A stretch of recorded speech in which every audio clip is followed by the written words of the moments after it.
Oh, thank you, sir. Now matters rise with permission, Shriman Biswant Singaji. Nothing will go on record except Biswant ji's speech.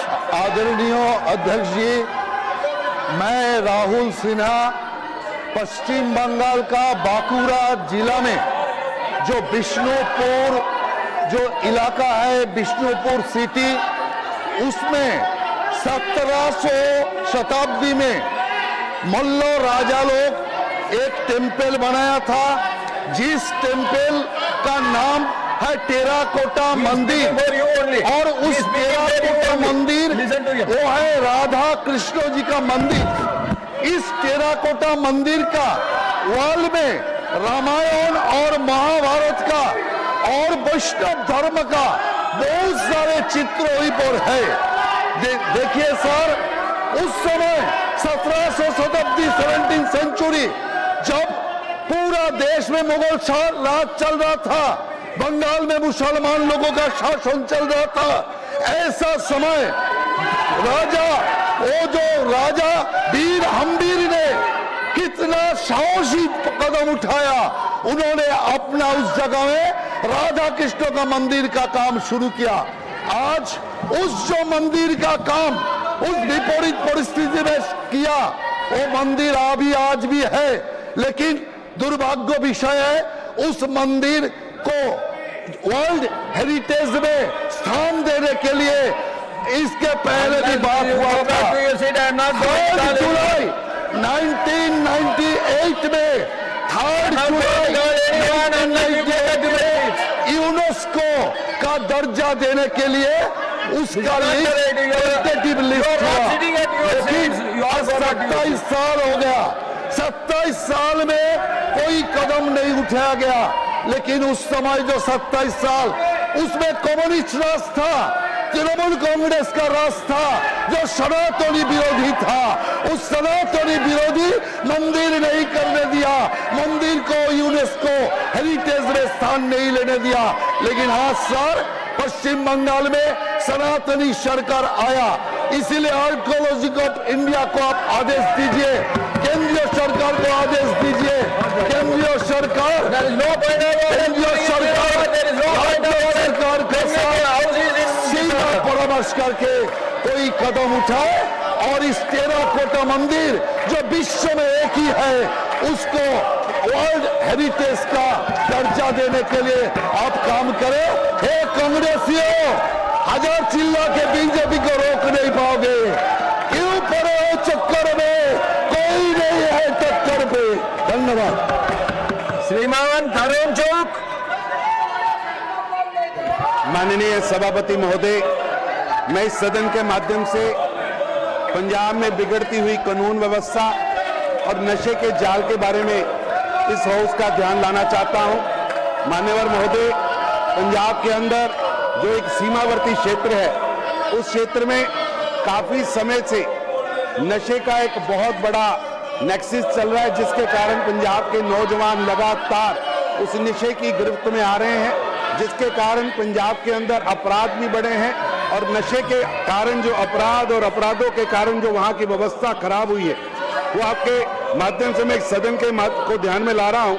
नशा तस्करी के जो crime India की report 2024 की आई है, उसके मुताबिक मादक पदार्थ जो है उसके जो 6060 प्रकरण एक ही वर्ष में पकड़े गए, जो कि पूरे देश में ऐसे जो कि मादक पदार्थ रखने के सबसे बड़ा प्रदेश बनकर सामने आया है।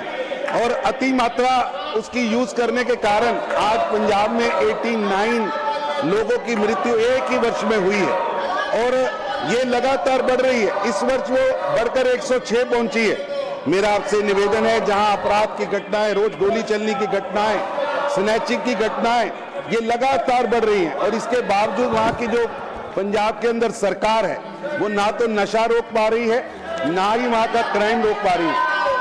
मेरी आपसे निवेदन है कि पंजाब के अंदर जो एक ड्रोन के माध्यम से पाकिस्तान से लगातार हथियार और पाकिस्तान से मादक पदार्थ, नशीले पदार्थ आ रहे हैं और इसके साथ साथ पंजाब के अंदर हर शहर में, हर गांव में, हर चौथा घर ऐसा है जहां पर नशे के कारण नौजवानों की मृत्यु हो रही है।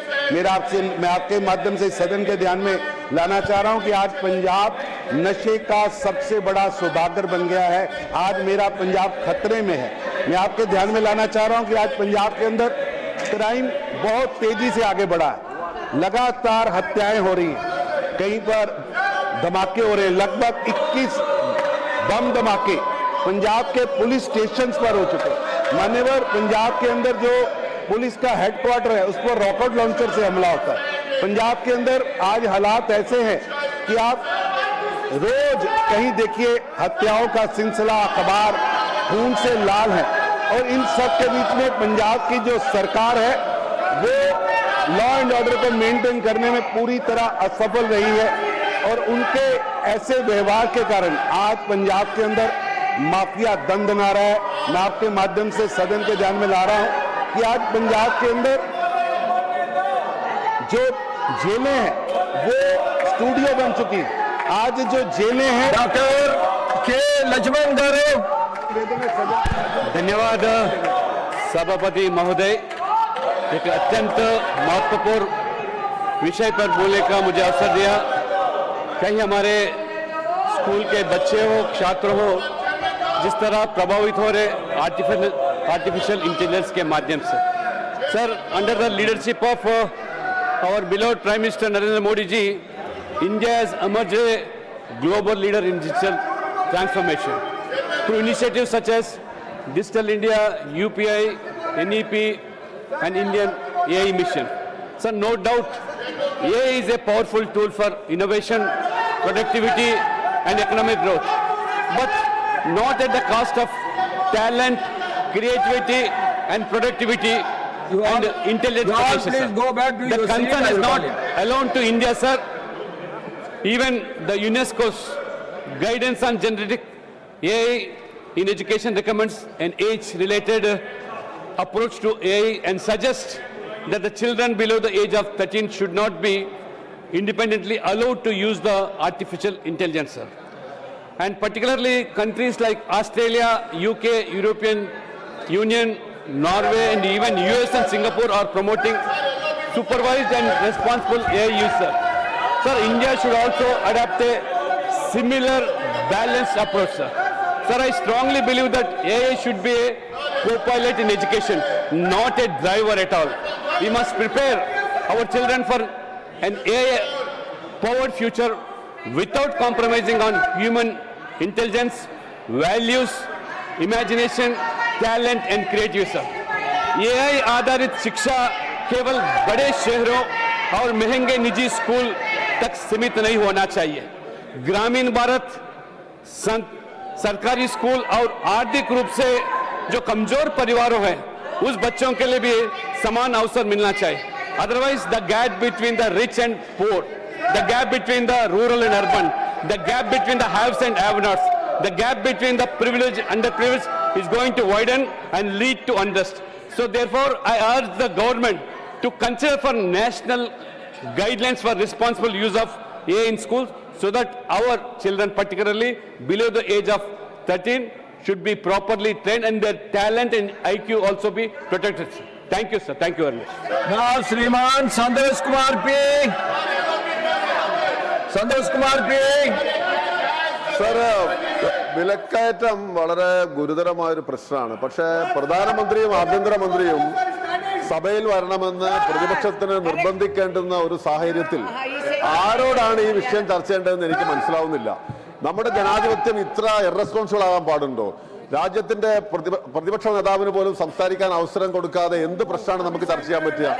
LOPക്ക് അവകാശമില്ല, ആർക്കും അവകാശമില്ല. പിന്നെ എന്താണ് സാർ ഈ രാജ്യത്ത് ചർച്ച ചെയ്യാൻ പോകുന്നത്? നമ്മൾ ഇത് വളരെ ഗുരുതരമായ പ്രശ്നമാണ്. ഈ ഗവൺമെന്റ് എല്ലാ രംഗങ്ങളിലും പരാജയപ്പെട്ടു, ആരെയും സംസാരിക്കാൻ അനുവദിക്കുന്നില്ല. എങ്ങനെയാണ് ഈ സംവിധാനം മുന്നോട്ട് പോകുന്നത്? Nothing will go on record. He is deviating from the subject. His speech will not go on record. Shriman Babu Bhai, Jason Bhai Desai ji. माननीय सभापति महोदय, मैं सदन का ध्यान देश के विभिन्न राज्यों, विशेषकर मेरे राज्य गुजरात में बच्चों के लिए गंभीर खतरा बन रहे चांदीपुरा वायरस की ओर आकर्षित करना चाहता हूं। चांदीपुरा वायरस का पहला मामला वर्ष 1965 में महाराष्ट्र के चांदीपुरा क्षेत्र में पाया गया था। पिछले कुछ वर्षों में गुजरात सहित कई राज्यों में उसके मामले सामने आए हैं, जिससे लोगों में चिंता का माहौल है। अध्यक्ष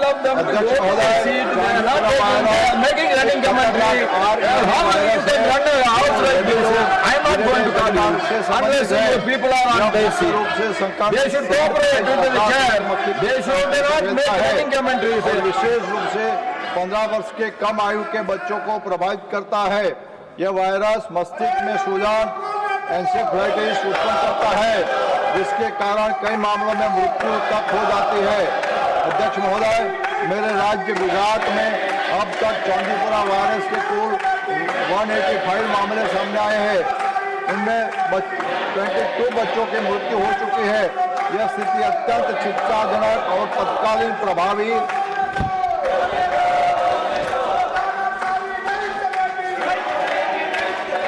कार्रवाई की मांग करती है। ग्रामीण और आदिवासी क्षेत्रों में इसका खतरा अधिक देखा गया है, क्योंकि यह वायरस नमी वाले स्थानों, मिट्टी की दरारों, कच्चे मकानों तथा अस्वच्छ वातावरण में तेजी से फैलता है। इसके प्रमुख लक्षणों में तेज बुखार, मस्तिष्क में सूजन, लगातार उल्टी, सिर दर्द, अत्याधिक सुस्ती, बेहोशी तथा मिर्गी जैसे दौरे शामिल है। यह राहत की बात है कि यह वायरस एक व्यक्ति के दूसरे व्यक्ति में नहीं फैलता, लेकिन संक्रमित रेत मक्खियों के कारण उसका खतरा लगातार बना रहता है। मैं सरकार से जानना चाहता हूं कि वर्तमान में देश तथा विशेष रूप से गुजरात में चांदीपुरा वायरस की स्थिति क्या है और उसके प्रचार प्रसार को रोकने के लिए केंद्र एवं राज्य सरकारों द्वारा क्या क्या कदम उठाए गए हैं, साथ ही भविष्य के लिए क्या क्या कार्य योजना तैयार की गई है। अध्यक्ष महोदय, वर्तमान समय में मैं इस वायरस के लिए कोई विशेष टीका अथवा एंटीवायरल दवा उपलब्ध नहीं है, इसलिए समय पर पहचान, त्वरित चिकित्सा सुविधा, स्वच्छता अभियान, कीटनाशक छिड़काव तथा जन जागृति ही उसके नियंत्रण का सबसे प्रभावी माध्यम है। अतः मैं सरकार से आग्रह करता हूं कि चांदीपुरा वायरस से निपटने के लिए राष्ट्रीय स्तर पर विशेष अभियान चला जाए। गुजरात सहित प्रभावित राज्यों में स्वास्थ्य सुविधाओं को सुदृढ़ किया जाए तथा उसके उपचार और टीके के विकास हेतु वैज्ञानिक अनुसंधान को प्रोत्साहित किया जाए, ताकि हमारे बच्चों का भविष्य सुरक्षित रहे। धन्यवाद। The House will meet at 12 noon.